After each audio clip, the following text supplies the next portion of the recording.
Muitas vezes, olhamos para o passado para nos compreendermos.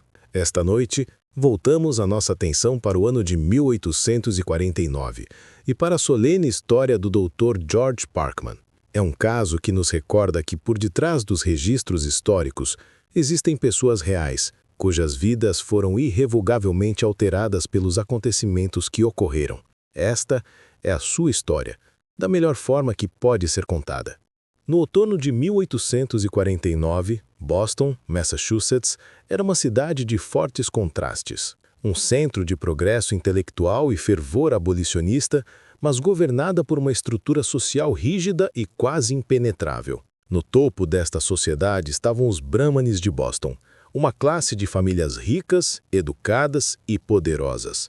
Entre os mais proeminentes encontrava-se o Dr. George Parkman, figura bem conhecida em toda a cidade. Parkman era médico de formação, mas senhorio e AJ de profissão.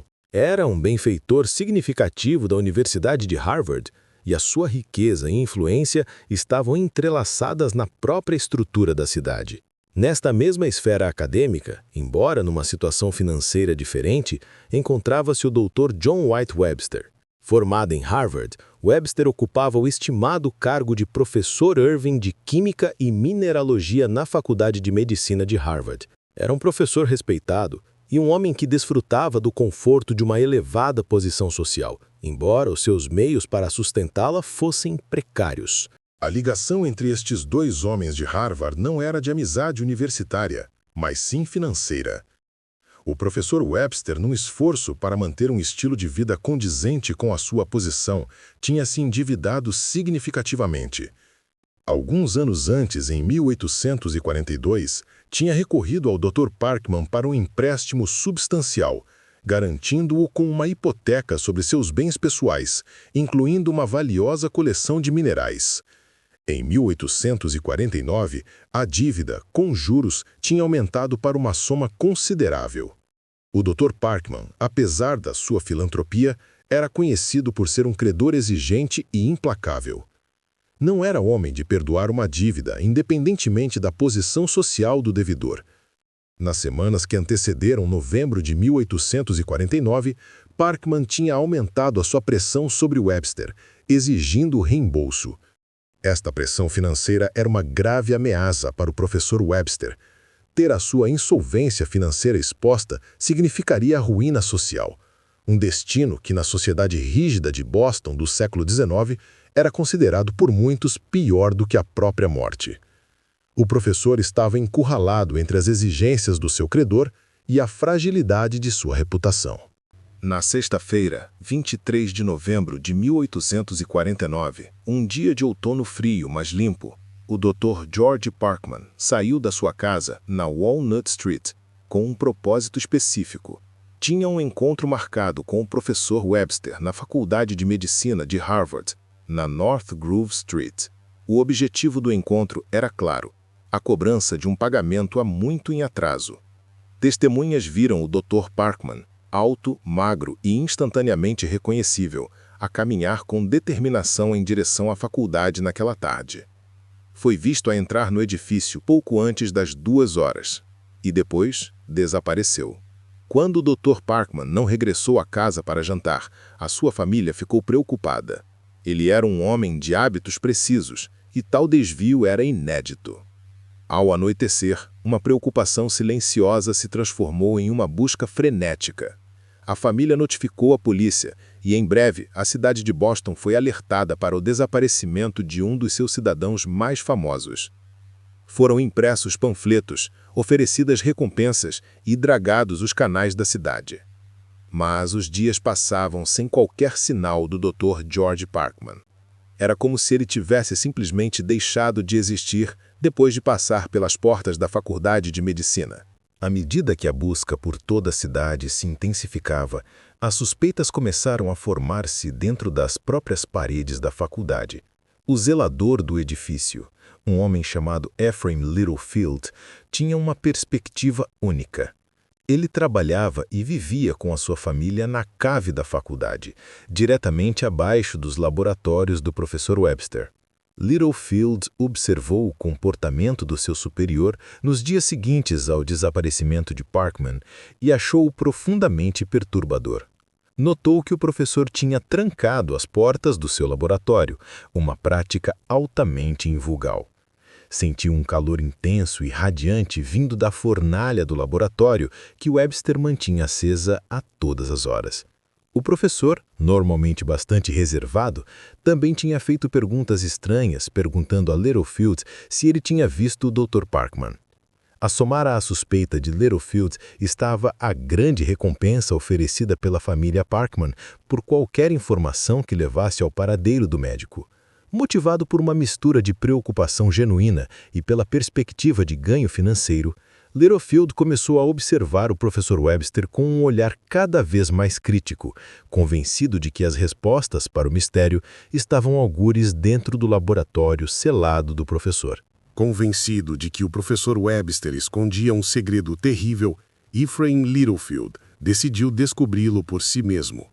A sua atenção foi atraída para uma pequena latrina privada, ou casa de banho, localizada numa abóboda diretamente ligada ao laboratório de Webster. A abóboda partilhava uma espessa parede de tijolo com a adega geral a qual Littlefield tinha acesso. Armado com um martelo, um cinzel e um pé de cabra, o zelador começou uma tarefa clandestina e árdua. Durante 2 dias, em horas em que sabia que o professor estaria ausente, ele foi partindo a argamassa e o tijolo, abrindo caminho através da parede de 1,70 m de espessura. Finalmente, na noite de quinta-feira, 30 de novembro, o seu pé de cabra abriu uma brecha na escuridão da abóboda. Ao aproximar sua lanterna da abertura, deparou-se com uma visão horrível. Ali, caída na imundície debaixo da latrina, estava uma pelvis humana e 2 partes de pernas desmembradas. Horrorizado, mas com as suas suspeitas confirmadas, Littlefield correu imediatamente para a casa de outro professor de Harvard, que, por sua vez, chamou as autoridades. O mistério do desaparecimento do Dr. Parkman estava prestes a tomar o seu rumo mais sombrio. A chegada das autoridades transformou a Faculdade de Medicina de Harvard de um lugar de cura e ciência numa cena de crime. Uma busca formal e sistemática ao conjunto de laboratórios do professor Webster começou de imediato. As descobertas que se seguiram confirmaram os piores receios de todas. Escondido dentro de uma arca de chá e coberto com casca de carvalho moída, os investigadores encontraram um torso humano, juntamente com uma coxa esquerda. A busca voltou-se então para a fornalha de ensaio do laboratório, a mesma que Littlefield tinha notado que ardia com uma intensidade invulgar. Ao vasculharem as cinzas e a escória, descobriram centenas de pequenos fragmentos de osso humano, um conjunto de dentes de mineral fundidos em ouro derretido e um bloco de cobre. As provas eram esmagadoras. Nessa mesma noite, agentes foram enviados para a casa do professor Webster em Cambridge. Encontraram-no a dar uma pequena festa, quando o informaram de que estava detido por suspeita de assassinar o Dr. Parkman. Ele desmaiou em choque, protestando veementemente a sua inocência. Mas as provas sombrias descobertas no seu laboratório contavam uma história muito diferente. O respeitado professor foi detido, e a cidade de Boston ficou a debater-se com um crime que era quase incompreensível. O principal desafio para a acusação era provar, para além de qualquer dúvida, que os restos mortais desmembrados encontrados no laboratório eram os do Dr. George Parkman. O corpo tinha sido sistematicamente mutilado e queimado, tornando a identificação visual impossível. Foi aqui que o caso abriu novos caminhos, recorrendo ao campo florescente da ciência forense. Anatomistas e médicos foram chamados para examinar os restos mortais. Conseguiram determinar a altura e a idade aproximada do falecido, que eram consistentes com as do Dr. Parkman. No entanto, a prova mais conclusiva veio da fornalha de ensaio. O conjunto de dentes falsos, recuperado da escória, foi apresentado ao Dr. Nathan Cooley Kipp, um dentista pioneiro de Boston. O Dr. Kipp tinha, apenas alguns anos antes, fabricado um conjunto de próteses dentárias altamente único para o Dr. Parkman, Um processo que envolveu a criação de um molde de gesso da sua mandíbula distinta. Quando o Dr. Kip comparou os dentes da fornalha com o molde de gesso original que ainda tinha em sua posse, a correspondência foi perfeita. Num tribunal, esta identificação era irrefutável. Era a ligação científica que ligava o crime diretamente à vítima. O julgamento do professor John Webster Webster começou a 19 de março de 1850.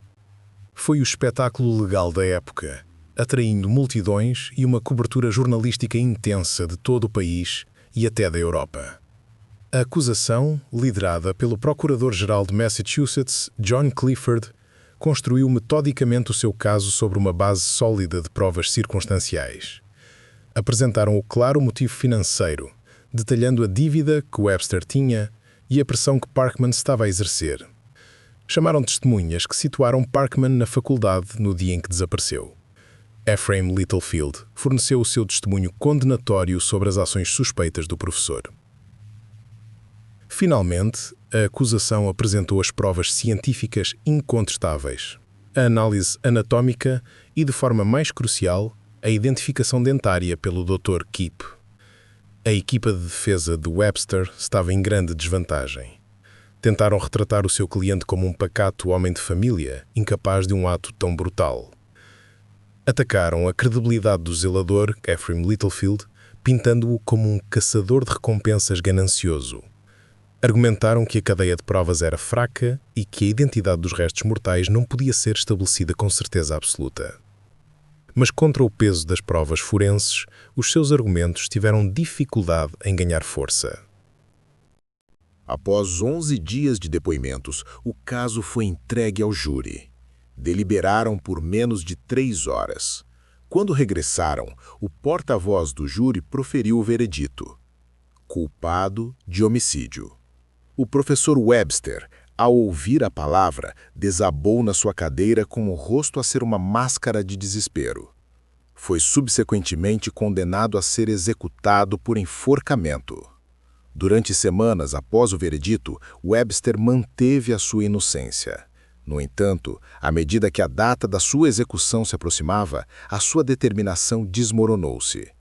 Chamou um clérigo e fez uma confissão completa e detalhada, que foi mais tarde publicada.